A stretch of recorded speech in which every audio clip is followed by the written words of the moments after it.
Good night.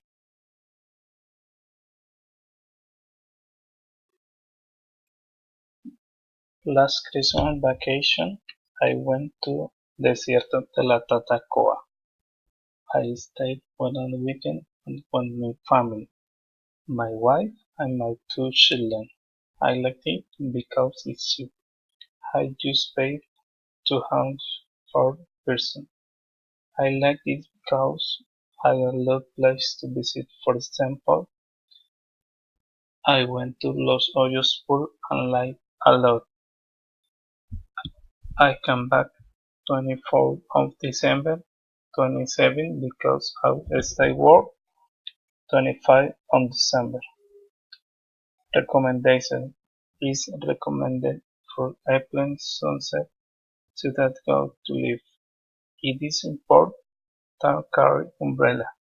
It is necessary to bring clothes for the heat.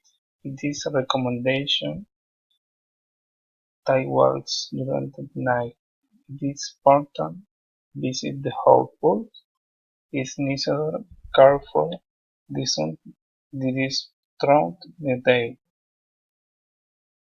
Shutdown and shutdown. People don't know should people should in the pool. People should sight scared in the night. People should take tour for the landscape.